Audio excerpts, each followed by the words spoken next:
Boa noite, meus amados irmãos. Espero que todos estejam bem, felizes, porque, embora amargamente, alegre sempre. Como já dizia nosso mentor, né, Isaac. Espero que tenha tido ou esteja tendo um bom domingo, que Jesus abençoe e ilumine. Lembrando, né, sempre eu faço a lembrança que é uma gravação. Não sei o que aconteceu aí durante a semana. Se aconteceu algo importante, depois a gente comenta, ou já comentei com vocês. Então vamos hoje à nossa reflexão, que, como sempre, tem aquela puxadinha de orelha, aquela pitadinha, e Joana hoje veio com tudo. Então vamos ouvir o que ela tem a nos dizer. Boa noite. Leitura do livro Vida Feliz, de Joana de Ângeles, psicografada pelo médium Divaldo Franco. Capítulo 37. Nunca enganes a ninguém. A vida é grande cobradora e exímia retribuidora. O que faças com os outros sempre retornará a ti. A sementeira sucede à colheita. Cegarás conforme hajas plantado. Quem engana, ilude, trai, a si próprio se prejudica, desrespeitando-se primeiro e fazendo jus depois aos efeitos da sua conduta reprochável. Sê honesto para contigo e, como consequência, para com teu próximo. Então, como eu falava, né, a Joana, hoje vem nos trazer uma recomendação muito importante. Apesar de olharmos primeiramente que ela está nos advertindo, mas ela nos traz um conselho muito grande. Então vamos iniciar, né? Como a gente faz uma leitura bem comentada para nossa reflexão. Então ela inicia, né? Primeiro com uma advertência: nunca enganes a ninguém. Se olharmos essa frase e ficássemos só aqui, daí nós já teríamos por si só, uma lição completa. Essa ação direta, ela nos chama a atenção falando: nunca, jamais, de forma alguma, em momento algum, sob qualquer pretexto, enganes a ninguém. Então nunca engloba todas essas situações. Mas não, eu enganei fulano porque era algo bom naquele momento. Se o pessoal fala é uma mentirinha branca, evite, nunca engane ninguém. Se é necessário usar algum tipo de ardil para não pesar uma situação, tenta, antes daquela situação acontecer, se afastar. Ou é um pouco diferente, do tipo, uma pessoa comenta alguma coisa com você e você sabe que aquela pessoa não está preparada para ouvir o que você tem a dizer. Então, utilize um outro recurso, mas não engane. Do tipo: não, fulano, não é nada disso. Olha só, pensa-se. Nunca tente dissuadir ninguém. Ou, como ela vai, eu estou já ampliando, né? Ela vai dizer que evite de enganar outra pessoa. Não faça com a pessoa aquilo que você não gostaria que fizesse contigo. Então ela continua aqui: a vida é grande cobradora e exímia retribuidora.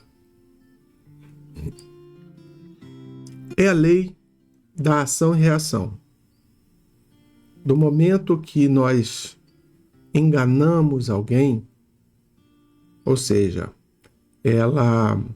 a gente utiliza de um subterfúgio para conseguir algo, nós teremos uma retribuição em relação a isso.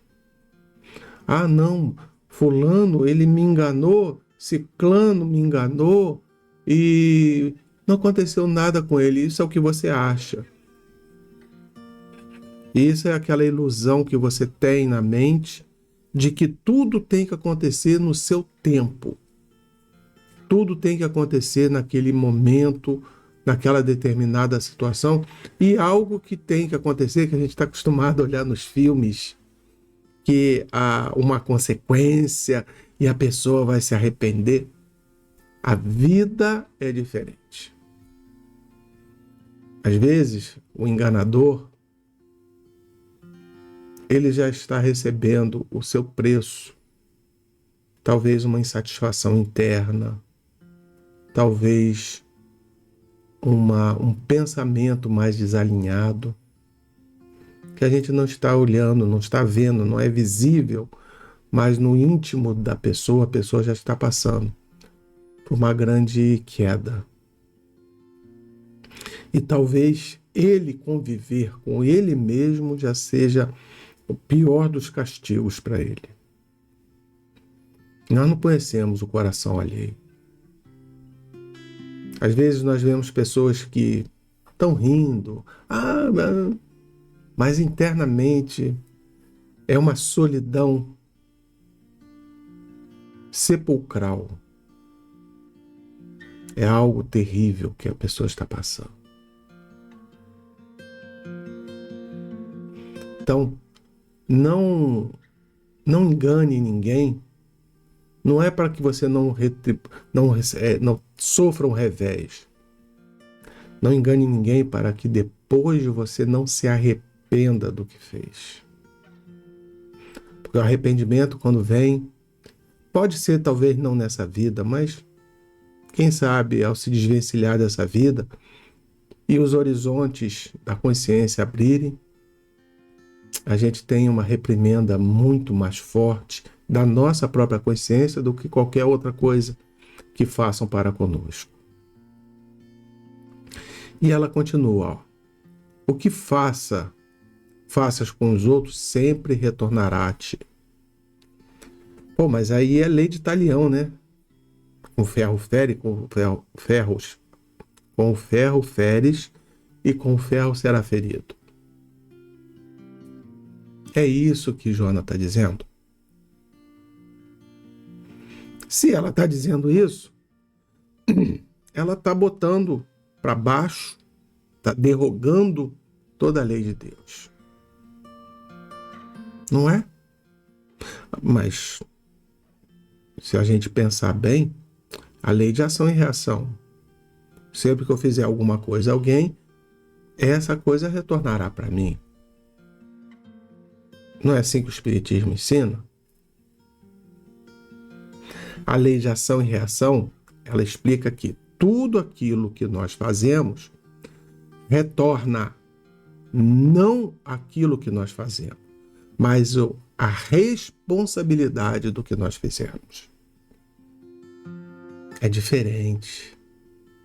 A lei de Talião, ela dizia, se você rouba com uma mão, a gente corta a mão fora. Então quer dizer que se eu matar alguém, na próxima encarnação eu tenho que morrer? Claro que não.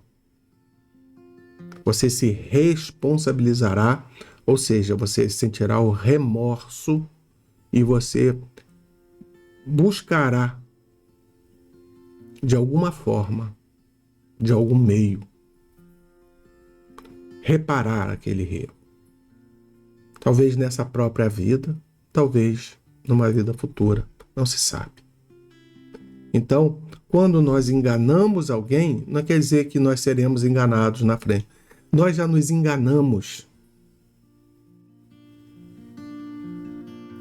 Já está retornando naquele momento, porque nos achando mais espertos do que os outros, nós estamos enganando a nós mesmos. A nossa reprimenda mental, moral, começa a cozinhar ali. Ah, Dan, mas eu não vejo isso acontecer com as outras pessoas. Eu vejo gente aí que faz, porque ainda ele não tem uma consciência, mas ele terá. Ele que eu digo, a pessoa. Não é ele o homem, não. Qualquer um. Seja homem, seja mulher, seja criança, seja adolescente, não importa. Quem vive dando pernada nos outros, iludindo, manipulando, amealha para si exatamente a inconsistência desses atos que no futuro recairá sobre nós como culpa, como remorso, como tristeza e, por fim, como um compromisso de reparação. Por isso, retornará sempre para nós a reparação dessa situação, desse erro. Então, tudo que nós fazemos aos outros retorna para nós, não o ato, mas a responsabilidade daquele ato. A sementeira sucede à colheita. Então, a semeadura, toda vez que nós semeamos algo, nós vamos colher algo. Ah, não, mas e se morrer? Nós vamos colher fruto morto. Sempre nós vamos colher algo. Se plantamos coisas boas, colheremos coisas boas. Se plantamos em abundância, recolheremos em abundância. Vai depender daquilo que nós fazemos. Novamente, não é um determinismo que nós tenhamos que passar pela mesma coisa que nós fizemos. Ah, eu plantei. O que eu plantei? Eu plantei uma morte? Não. Eu cometi um crime.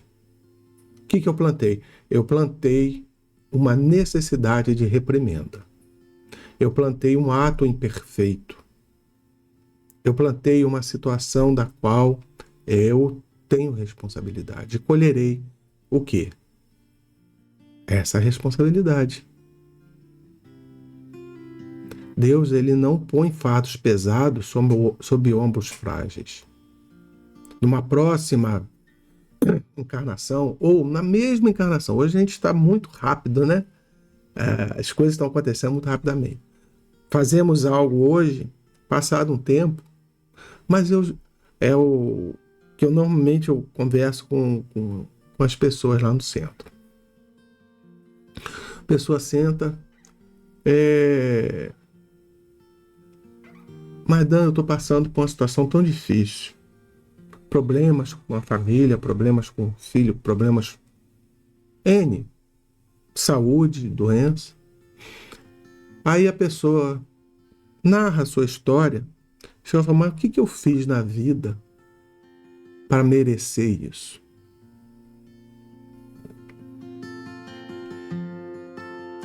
Quem disse que você fez na vida?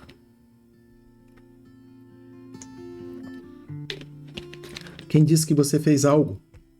Talvez você deixou de fazer. Lembra? Não é somente o ato que determina a colheita. Não é o ato que você vai ter que colher lá na frente. É a situação, como você lida com aquela situação. Toda a dinâmica, todos os atos que você cometeu, todas as situações que te levaram a lidar com aquela situação, elas serão arrastadas durante o tempo, até o momento que você tiver a consciência para resgatar. Talvez seja esse o momento do resgate. Talvez essa situação você não a compreenda porque ainda não tem a consciência de compreender tudo. Por isso que às vezes nós podemos não entender o que nós estamos passando, mas temos que compreender que temos que passar por aquilo. Porque aquela situação é o somatório de tudo que fizemos. E existe um outro grupo de pessoas também, quando me procuram, mas Dan, eu estou aqui na casa há anos. poxa, eu já estou bem melhor do que eu era, por que eu tenho que passar por isso? Ai, gente, é muita tristeza, muita dificuldade. Por quê? Porque talvez você ainda não saiba que os atos que você praticou, eles necessitam de um entendimento. Ah, não, mas eu já sei que eu tenho que reparar. Então você está reparando. Mas isso não acaba nunca. Você ainda não aprendeu o que vai levar o tempo necessário para que você se reajuste, compreenda e viva bem com essas situações. Mas como é que eu posso viver bem com uma doença, com uma dor, com um infortúnio, com a falta de dinheiro? Ninguém vive bem com isso. As pessoas superam isso. Vão encontrando outras maneiras, principalmente não compreendendo, agradecem a Deus por essa situação. Porque é um aprendizado da qual elas vão obter os frutos lá na frente. Aí, nesse momento, você está plantando novos e bons frutos. O fruto da dor, da incompreensão, da dificuldade. E conforme for o adubo, ou seja, conforme for esse momento que você vai entendendo essa situação, mais alto você vai subir. E ela continua, cegarás conforme hajas plantado. Ou seja, colherás, né, conforme aquilo que plantou. Isso a gente já falou, né?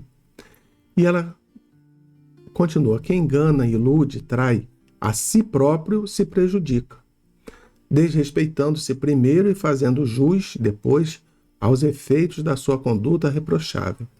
Foi exatamente o que eu estava comentando antes, eu já até me adiantei, tá vendo? O ato imperfeito, ele não é exatamente aquilo que nós vamos resgatar. Ou seja, eu traí, eu vou ser traído. Eu enganei, eu vou ser enganado. Eu iludi, eu vou ser iludido. Não. Não. Esses atos, eles prejudicam a nós mesmos. O desrespeito que nós temos às pessoas vai ser o desrespeito a nós. Mas como é que eu vou me desrespeitar? Naquele momento que eu estou fazendo, eu estou me sentindo benzão. Felizão, ó, me dei bem. Poxa, fulano caiu no meu papo, consegui ajeitar as coisas. Naquele momento, beleza. Quando o tempo passa, talvez uma situação similar, pode ser, ou então, no momento que a gente tome consciência, aquilo cai igual e a gente vê várias pessoas falando a mesma coisa. Gente, fiz tanta besteira. Como é que Deus... como é que eu vou poder me conectar a Deus depois de ter feito tudo de errado? Exatamente o que está escrito. Esses são os efeitos da nossa conduta. Não foi de um ato, foi de um conjunto de situações que nós vivemos. Aquele ato talvez tenha sido o desencadeador de todos aqueles sentimentos, de todo aquele pensamento, de todas aquelas ações que nós passamos. Então, essa conduta reprovável que nós passamos, no futuro transforma-se em uma responsabilidade da qual nós temos que assumir e buscar recuperar. E ela termina assim, ó: ser honesto para contigo e, como consequência, para com teu próximo. Olha que interessante. Por isso que nossa reunião hoje é reflexão. Olha que reflexão interessante. Ela podia muito bem falar assim, ó, seja honesto para com teu próximo e, consequentemente, você será honesto para consigo, não é isso? Nós pensaríamos assim, porque estamos falando em quê? Em trair, em enganar, em ludibriar. Então, já que eu estou traindo, eu estou enganando, eu estou ludibriando, há outro, não é isso? Só que ela inverte. Ser honesto para contigo. Não traia ninguém, porque você estará se traindo. Você estará trazendo para dentro de você a responsabilidade daquela situação, daquele engano, daquele ato imperfeito. Então ela fala, ser honesto para consigo. Coloca no seu coração, eu vou fazer tal coisa, será que eu gostaria que fizessem comigo a mesma coisa? Essa é a pergunta, será que eu aceitaria? Deixa eu colocar aqui. Será que eu aceitaria que tal coisa acontecesse comigo?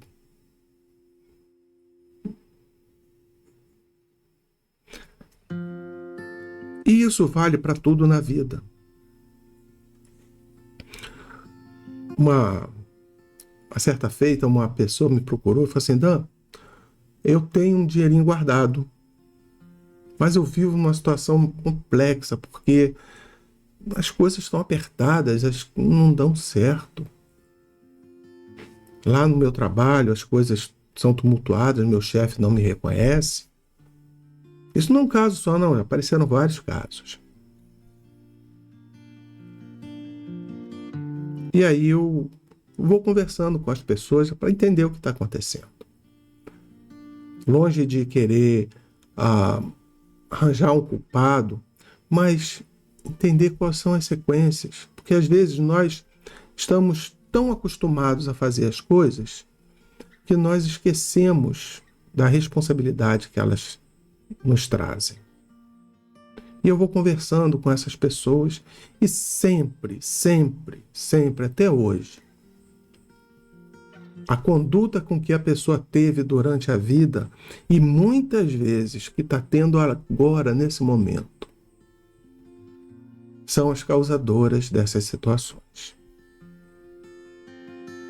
Mas a situação, o jeito como a pessoa fala com a outra.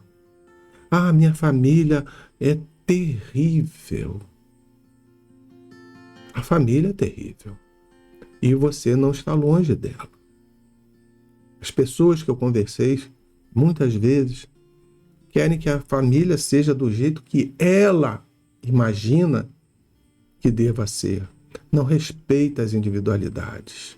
Não respeita a posição de cada um. Meus filhos só fazem besteiras. Esquecem que os seus filhos são indivíduos e precisam passar por suas experiências. Precisam se adaptar. Essa semana eu conversava exatamente com uma pessoa sobre isso. Mas meus filhos, eles querem fazer as bobagens dele. Nós também fizemos como jovem, mas não essas, sim, porque nossa época era outra. Querer que nossos filhos façam o que nós fizemos é dar a eles uma condição que talvez sofrerão muito nesse mundo que estamos, que é um mundo mais inteligente, mais imaginativo, com muito mais recursos. Nós mesmos, à medida que nós vamos envelhecendo, às vezes a gente perde um pouco da noção da vida. Estamos vivendo dimensões diferentes, interligadas dentro da nossa sociedade. Às vezes nos enganamos tanto que nós olhamos e falamos assim, aonde vai parar esse mundo? O mundo está perdido. É o engano que nós temos, um ledo engano, porque nós queremos tudo para ontem. Nós queremos e nós acreditamos que as coisas sejam do jeito que a gente acha, do jeito que a gente quer, do jeito que a gente crê.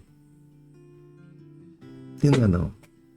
Cada um tem a sua verdade, cada um tem o seu aprendizado. Eu brinco sempre com as pessoas, eu dou sempre essa sugestão. Vamos trabalhar na contenção. A gente deixa, como Jesus fez. Jesus nos dá o livre-arbítrio, né? Deus nos dá o livre-arbítrio para que possamos cometer nossos erros e aprendermos com ele. E eles ficam na contenção. Quando vamos fazer algo que é terrível, que vai botar em risco a nossa existência, eles interferem. E façamos o mesmo em relação à nossa família. Deixemos pensar e fazer o que querem. Quando vemos que o engano vai ser grande, nós advertimos. Também não interferimos. Ah, mas eles me prejudicam. Pessoas que falam assim, me prejudicam. Estão lá e fazem isso. Quando eles erram, vêm bater na minha porta porque você permitiu. E também, por que não ajudar? Ah, mas é chato. Eles vão, passeiam, fazem o que querem e depois vêm pedir dinheiro emprestado. Porque eles sabem o que você vai emprestar.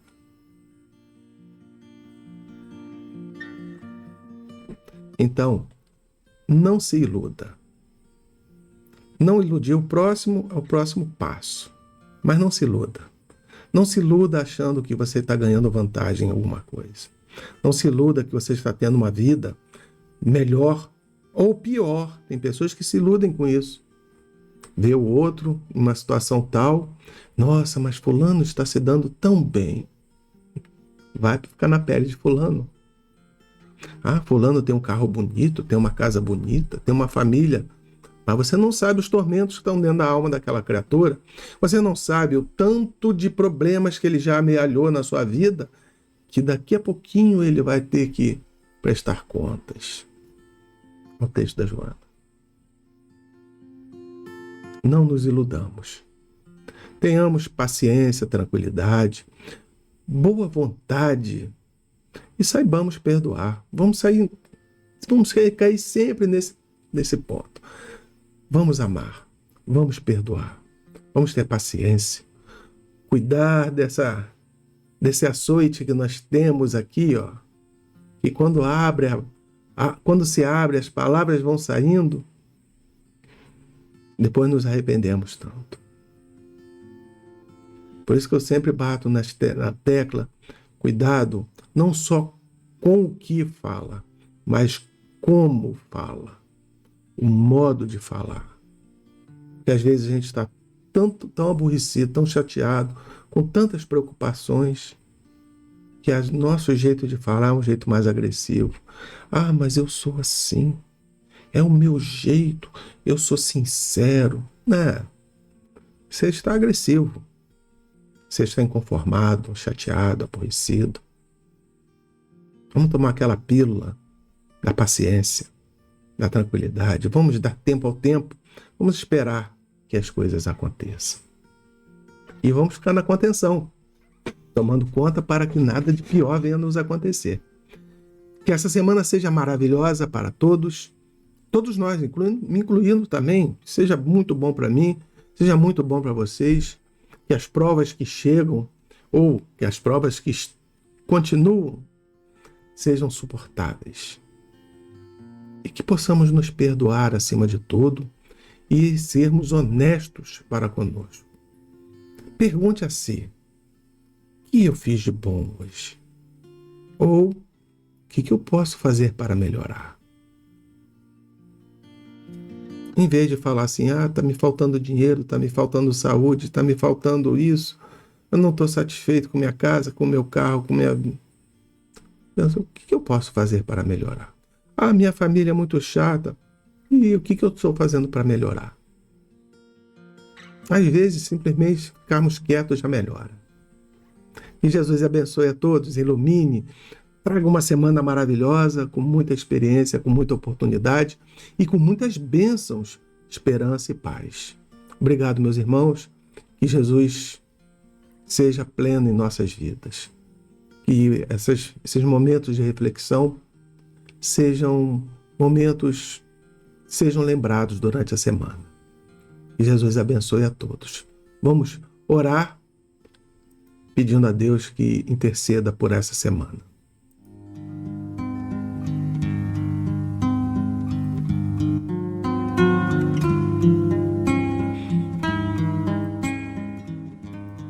Amado Mestre Jesus, Obrigado, Senhor, por seu carinho, por seu amor, por sua orientação e pela sua paz que nos chega. Inicia-se uma nova semana, uma semana novinha. Nada está escrito. Carregamos as lições da semana passada, os problemas nós vamos começar a escrever nessas páginas. Que nós possamos escrever de uma maneira diferente. Que nós possamos não nos iludir com a tristeza de achar que o problema é grande demais, que não conseguimos resolver. Vamos escrever que o problema é grande, mas que Deus é maior. Vamos escrever que a saúde não está boa como queria, mas está muito melhor do que eu merecia. Vamos ter um pensamento positivo. Quando um familiar reclamar, Senhor, me dê a água da paciência para botar na minha boca, para não revidar, Senhor. Para que eu possa ouvir essas palavras que me machucam, me maltratam tanto, e saber que é a palavra que eu preciso para me tornar uma pessoa melhor. Senhor, abençoa-me, abençoa cada um que ouve essas palavras. Envolve-a em seus braços, iluminando, protegendo, abençoando, fortalecendo. Que suas dúvidas sejam sanadas, que suas dores sejam curadas, suas doenças sejam tratadas, Senhor. Obrigado, Senhor, por uma semana que se inicia, por estarmos aqui. Tantos outros não conseguiram isso, Senhor. E nós somos os vitoriosos a aqui estar, e mais vitoriosos ainda, por agradecer. Obrigado, Senhor. Ser conosco nessa semana, nessa nova empreitada, que se abram as portas de tudo aquilo que nós precisamos e que possamos recebê-lo, Senhor, de braços abertos, felizes, e que tudo que venha nos suceder seja sempre pelo amor, pela misericórdia e pelo carinho de nosso Pai. Que assim seja. Graças a Deus.